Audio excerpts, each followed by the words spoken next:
আসসালামু আলাইকুম এভরিওয়ান, আমি সামিয়া চলে এলাম আরেকটা নতুন ভিডিও নিয়ে আপনাদের সাথে। তো ভিডিওটা আমার করা হয়েছিল ভার্সিটিতে গিয়ে। আমি লরেন্সিয়ান ইউনিভার্সিটিতে লেখাপড়া করছি, ব্যাচেলর অফ কম্পিউটার সায়েন্স নিয়ে। তো এটা ওই দিন আমার সকালে ক্লাস ছিল, ক্লাস শেষে করেছিলাম। তখন সায়েন্স বিল্ডিংয়ে ছিলাম। আমি সায়েন্স বিল্ডিং থেকে যাচ্ছিলাম ক্লাসরুম বিল্ডিংয়ের দিকে। বাহিরে আসলে ক্লাসরুম বিল্ডিংয়ে অন্যদিকেও যাওয়া যেত, কিন্তু আমি এদিকেই চলে গেলাম নিচের দিকে। বাহিরে দিয়ে গেলে একটু সময় বেশি লাগতো, এদিকে ভাবলাম যে টাইম একটু সেভ হবে, তো এদিকেই চলে গেলাম। প্রথম দিকে আমার এখানে যাওয়া হতো না, একা একা আমার একটু ভয় লাগতো, কারণ এদিকে স্টুডেন্টরা একদম কমই থাকে। স্টুডেন্ট থাকে যখন যে একসাথে যদি ক্লাস শেষ হয় অনেকগুলো, তখন দেখা যায় অনেকই স্টুডেন্ট থাকে, বাট ম্যাক্সিমাম টাইম আমি যখনই গিয়েছিলাম দেখা যায় যে খুবই কম। আজকের ভিডিও যখন করছিলাম তখন তাও তো 2-3 জন আসে সামনে, কিন্তু আমি লাস্ট 2 দিন গিয়েছিলাম তখন একটাও স্টুডেন্ট ছিল না এদিকে। আজকে সকালে আমার মাত্র একটাই ক্লাস ছিল। ক্লাস শেষে আমি যাচ্ছিলাম, আমার কিছু কাজ আছে হাবে এবং ইন্টারন্যাশনাল স্টুডেন্ট হাবেও আবার যাব। দুই জায়গাতেই আমার কাজ আছে। তো আজকে আমার ফ্রেন্ড ও আসেনি, 3জনই আছি আমরা। তো একজন ডিফারেন্ট কোর্স, আমার সাথে মিলে না। আরেকজন আছে, ওর কোর্স এটা আমাদের কেমিস্ট্রি ক্লাস ছিল, ওরও আছে, বাট ও আজকে আসেনি। তো আমি একাই ছিলাম, আমি যাচ্ছিলাম। এই তো চলে আসছি ক্লাসরুম বিল্ডিংয়ে, মাত্র ঢুকবো। এখানে নিচে ওই পাশে আবার লাইব্রেরিতেও যাওয়া যায়। এই যে বাম দিক থেকে এইখানে বাইরের দিকে একটা ডোর আছে, ওইখান থেকে ওই যে অপোজিটে দেখা যাচ্ছে ওই বিল্ডিংটা হচ্ছে ফ্রেজার বিল্ডিং। পিছনেরটা দিয়ে আমাদের ক্লাস ছিল সায়েন্স বিল্ডিংয়ে, ওইখান দিকেও ডিরেক্ট আসা যেত বাইরের দিক দিয়ে। তো আমি আবার ভেতরের দিকে চলে আসলাম, যেহেতু মেয়েগুলো আসছিলো তো আমি একটু পাশ দিয়ে প্রথমে সাইড দিয়েছিলাম, তারপরে আমি ঢুকে গেলাম। তো এখান থেকে বাইরে যাওয়া যায়, বা এই যে এখানে ডান পাশে একটা দরজা ছিল ওইখানে দিয়ে বাইরে আমরা ম্যাক্সিমাম টাইম আমি এদিকেই যাই, এদিকে ডাইরেক্ট গেলে বাস স্ট্যান্ডটা এখানে। বাম পাশে ছিল টিম হর্টনস, আর এখানে লম্বা একটা করিডোর, এখান দিয়ে আবার সামনে আরেকটাও আছে দরজা, ডান দিকে চাইলে যাওয়া যেতে পারে বাইরের দিকে। তো আজকে ওয়েদারটা অনেক মেঘলা ছিল, হালকা বৃষ্টি হচ্ছিল বাহিরে। এই করিডোরটা যেতে মনে হয় 3-4 মিনিট লেগেই যায়, অনেক সময় লাগে, হাঁটতে হয় এখানে। তো সামনের দিকে গিয়ে এই যে বাম পাশে আরেকটা দরজা ছিল, এখান থেকে বের হয়েও কিন্তু আর্টস বিল্ডিং বা অন্য যে কোনো জায়গায় যাওয়া যেতে পারে। বেসিক্যালি আমি যাচ্ছি হাবে, কারণ আমি আমার স্টুডেন্ট যে আইডি কার্ডটা, ওটার সাথে বাস পাসও আছে, আমি হারিয়ে ফেলেছি। তো যাচ্ছি এই আশায় যদি কেউ সেটা পেয়ে থাকে, তো ভার্সিটি যদি সেটা রিসিভ করে থাকে তাহলে পেয়ে যাব। এই তো চলে আসলাম পার্কার বিল্ডিংয়ে এখন। পিছন দিকে এই দিকেও একটা ডোর আছে, যাওয়া যেতে পারে স্ট্রেইট ফরওয়ার্ড সব বিল্ডিংয়ে এইখান থেকে। এখানে আবার দেখলাম যে কয়েকটা ছবি সবাই কিনছিল। তো এই যে পার্কারের এন্ট্রি, এখানে সামনে থেকেও আবার ঢোকা যায়, তো এখানে দিয়ে বের হলে আবার বাসে বাইরের দিকে হেঁটে যেতে হয়। তো আমি ম্যাক্সিমাম টাইম এখানে আসি না, ওই দিকেই আমার যাওয়া হয়, এখান থেকে বাইরে কখনোই যাই না। দেখা যায় যে এই বিল্ডিংয়ে থাকলেও আমি ওই দিকে নেমে করিডোর দিয়ে ওইখানেই যাই।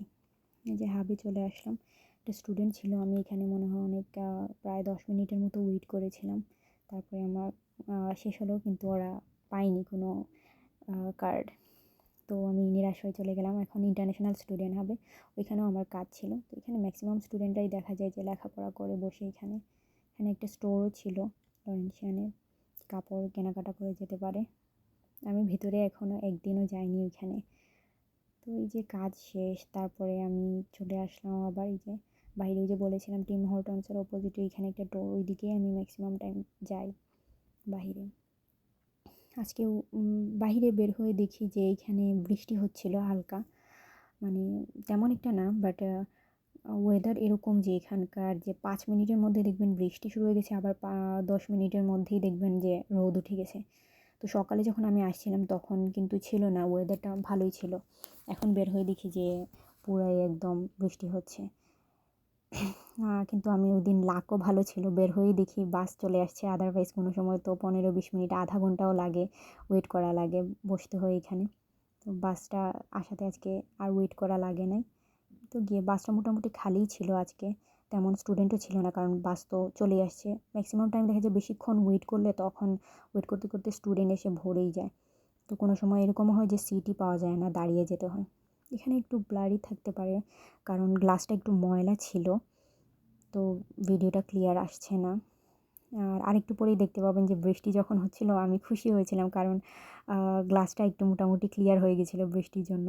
এই যে বৃষ্টি চলে আসছে, এখানে পুরোপুরি স্টার্ট হয়ে গেছে বৃষ্টি। আমি সামনের দিকে দেখাচ্ছিলাম কারণ এই যে এই গ্লাসটা একটু ঝাপসা ছিল, তো বোঝা যাচ্ছিল না এখানে বৃষ্টি। তো সামনের দিকে আমি ট্রাই করেছি দেখানো যে বৃষ্টি হচ্ছে। আজকের ওয়েদার দেখে পুরাই মনে হচ্ছিল আমি যে বাংলাদেশের একটা ফিল পাচ্ছিলাম। ভালোই লাগে বৃষ্টি আসলে, কিন্তু আবার বাহিরে যখন যাই খারাপও লাগে, কারণ আমি ওইদিন ছাতাও আনিনি। আর ওয়েট করতে হয়েছিল অনেকক্ষণ ওইখানে আমাকে ট্রানজিটে যেয়ে, যে বৃষ্টি থামবে তখন আমি যাব। এই যে গ্লাসটা মোটামুটি এখন ক্লিয়ারই হয়ে গেছে, বোঝা যাচ্ছে না যে বৃষ্টি হচ্ছে, বাট গ্লাসে একটু বোঝা যাচ্ছে যে পানি যেহেতু পড়ছে, যে বৃষ্টি হচ্ছে। কানাডাতে আমি যখন প্রথম আসি অগাস্টের 2-3 তারিখ আমি ঢুকেছিলাম কানাডাতে এসে। তো তখন পুরাই সামার ছিল, পুরাই গরমের মধ্যে বাংলাদেশে যেরকম ওয়েদার আমি আসছিলাম দেখে, এখানে এসে সেম ওয়েদারটাই ছিল। তো তখন বৃষ্টি মনে হয় কয়েকদিন পরে হয়েছিল, তখনই ভেবেছিলাম যে মনে হয় ঠান্ডা এখনই চলে আসবে। বাট পরে দেখা গেছে আবার যে রোদ ছিল, কয়েকদিন অনেকই গরম ছিল। তো এরকমই কয়েকদিন পর পর মনে হয় যে বৃষ্টি যখন হয় তখন মেবি এই উইন্টার চলে আসছে, বাট দেখা যায় যে না, পরে আবার রোদ উঠলে অনেক গরম লাগে। তো এই যে ট্রানজিটের পাশেই এখানে চলে আসছি, আমরা ডাউনটাউনে ঢুকে পড়েছি এখানে। ভার্সিটি থেকে 4 নাম্বার বাসটা নিলে আসলে আমাদের তেমন একটা সময় লাগে না, 19-20 মিনিট এরকমই লাগে। আর আবার 3 নাম্বার বাসটাতে উঠলে ঝামেলা হয়ে যায়, অনেক টাইম নিয়ে সেটা ঘুরিয়ে নিয়ে আসে আমাদেরকে। তো এখানে আমি গ্লাসের পাশ দিয়ে পানি পড়ছিল কেন জানি না, তো আমি দেখানোর ট্রাই করেছিলাম, বোঝা যায়নি এখানে। তো আমি সিটটা চেঞ্জ করে ফেলেছিলাম কারণ আমি ভিজে যাচ্ছিলাম, একটু একটু পাশে পানি পড়ছিল যেহেতু। তো চলে আসলাম ডাউনটাউন ট্রানজিটে। আজকে এখানেই আমি ভিডিও শেষ করছি। আবার কথা হবে ইনশাল্লাহ, আপনাদের সাথে দেখা হবে আমার নেক্সট ভিডিওতে। সবাই আমার জন্য দোয়া করবেন এবং আমাকে একটু সাপোর্টও করবেন। আসসালামু আলাইকুম, ভালো থাকবেন সবাই।